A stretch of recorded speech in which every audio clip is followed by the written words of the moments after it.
ಸ್ನೇಹಿತರೆ, ಈ ವಿಡಿಯೋ ನೋಡ್ಕೊಂಡ್ ಬನ್ನಿ. 16ನೇ ಶತಮಾನದಲ್ಲಿ ಶ್ರೀಕೃಷ್ಣ ದೇವರಾಯನ ಸಾಮ್ರಾಜ್ಯದಲ್ಲಿ ಸಾಮಂತ ರಾಜರಾಗಿದ್ದ ಕೆಂಪೇಗೌಡರ ಜಯಂತಿಯ ಶುಭಾಶಯಗಳು.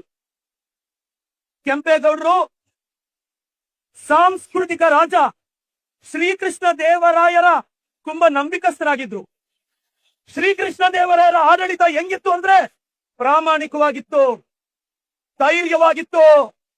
ಕೆಂಪೇಗೌಡರನ್ನ ಬೆಳೆಸಿ ಬೆಂಗಳೂರನ್ನ ಕಟ್ಟಬೇಕು ಅನ್ನೋ ಆಶಯ ಇತ್ತು. ಕೆಂಪೇಗೌಡರನ್ನ ಬೆಳೆಸಿ ಬೆಂಗಳೂರನ್ನ ಕಟ್ಟಬೇಕು ಅಂತ ಆಶಯವನ್ನ ಕೃಷ್ಣದೇವರಾಯರು ಹೊಂದಿದ್ರು ಅಂತ ಹೇಳ್ತೀಯ. ಅಲ್ಲಪ್ಪ, ನೀನು ಒಂದು ಜಾತಿಯನ್ನ ಹೊಗಳಬೇಕು ಅಂತಂದ್ರೆ ಕೃಷ್ಣದೇವರಾಯರ ಜಾತಿಯನ್ನ ಹೊಗಳಬೇಕು, ಜಾತಿಯ ವಿಷಬೀಜವನ್ನ ಬಿತ್ತಬೇಕು ಅಂತಂದ್ರೆ ನಿನಗೆ ಬೇರೆ ಸಮಯ ಇತ್ತು, ಬಿತ್ತಬೋದಾಯ್ತು. ಕೆಂಪೇಗೌಡ ಜಯಂತಿ ದಿವಸ ಒಕ್ಕಲಿಗ ಸಮುದಾಯ ಇಟ್ಕೊಂಡಿರ್ತಕ್ಕಂಥ ಕೆಂಪೇಗೌಡ ಜಯಂತಿ ದಿವಸ ಹೋಗಿ ಕೆಂಪೇಗೌಡರನ್ನ ತೆಗಳ್ತೀಯ. ಕೊನೆಗೆ ಬಂದು ಹೇಳ್ತಾರೆ ಕಾಂಗ್ರೆಸ್ ಕಾರ್ಯಕರ್ತರು ಚಪ್ಲಿಯಲ್ಲಿ ಹೊಡೆದ್ಬಿಟ್ರು, ತಪ್ಪು ಒಬ್ಬ ಶಾಸಕನಿಗೆ ಅಂತೇಳಿ. ನೋಡಿ, ಇದನ್ನೂ ಸಹಿಸ್ಕೊಂತಾರೆ. ಅಲ್ಲಿದ್ದಂಥ ಒಕ್ಕಲಿಗ ಸಮುದಾಯ ಈ ಭಾಷಣವನ್ನೂ ಕೇಳಿಸ್ಕೊಂತಾರೆ. ಉದ್ದೇಶಪೂರ್ವಕವಾಗಿ ಪ್ರದೀಪ್ ಈಶ್ವರ್ ಕೇಳಿಸ್ತಾ ಇದ್ದಾರೆ, ಉದ್ದೇಶಪೂರ್ವಕವಾಗಿ ಮಾನ್ಯ ನಾಡಪ್ರಭು ಕೆಂಪೇಗೌಡರನ್ನ ಅವಮಾನಿಸ್ತಾ ಇದ್ದಾರೆ, ಕೆಂಪೇಗೌಡರಿಗೆ ಅಪಮಾನ ಮಾಡ್ತಿದ್ದಾರೆ ಅಂತ ಗೊತ್ತಿದ್ರೂ ಸಹ ಅವಾಗಲೂ ಸಹ ನೋಡ್ರಿ, ಅವರೆಲ್ಲ ಬಡವರಿದಾರ್ರಿ, ಅವ್ರ ಕೈಗೆ ಸಿಗೋದು ಇಮ್ಮಿಡಿಯೇಟ್ ಸಿಗೋದು ಚಪ್ಪಲಿನೇ, ಕಲ್ಲು ಸಿಗೋದಿಲ್ಲ. ಪಾಪ ಅಮಾಯಕರಿದ್ದಾರೆ, ಅವ್ರು ತೆಗೆದು ಹಾಕ್ಬಿಟ್ಟಿದ್ದಾರೆ. ತಪ್ಪು, ಅದು ಒಪ್ಪುತ್ತೀನಿ ತಪ್ಪು ಅಂತೇಳಿ.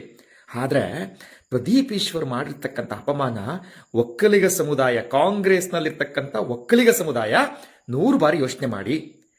ನಾವು ನಾಡಪ್ರಭು ಕೆಂಪೇಗೌಡರನ್ನ ಪೂಜಿಸ್ತಕ್ಕಂಥವ್ರು, ಒಕ್ಕಲಿಗ ಸಮುದಾಯ ಪೂಜಿಸ್ತಕ್ಕಂಥವ್ರು.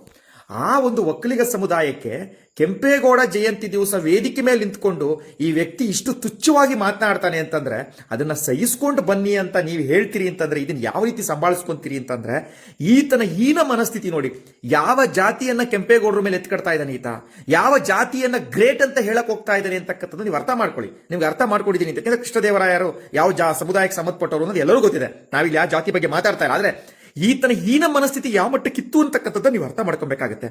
ಇಂತಹ ಕೀಳು ಮಟ್ಟದ ರಾಜಕಾರಣಿಗೆ ನೀವು ಊನಲ್ಲಿ ಹಾಕ್ಬೇಕಾ, ಕಲ್ನಲ್ಲಿ ಹಾಕ್ಬೇಕಾ, ಮತ್ತೊಂದಲ್ಲಿ ಹಾಕ್ಬೇಕಿತ್ತ ಅಂತಕ್ಕಂಥದ್ದನ್ನ ದಯಮಾಡಿ ತಿಳಿಸಿ. ಇಂತಹ ರಾಜಕಾರಣಿಗಳು, ನನ್ನ ಅನಿಸಿಕೆ ಪ್ರಕಾರ ಇಂಥ ಕೆಟ್ಟ ಮನಸ್ಥಿತಿಯ ರಾಜಕಾರಣಿಗಳು ಇವತ್ತು ರಾಜಕಾರಣಕ್ಕೆ ನಾಲಾಯಕ್.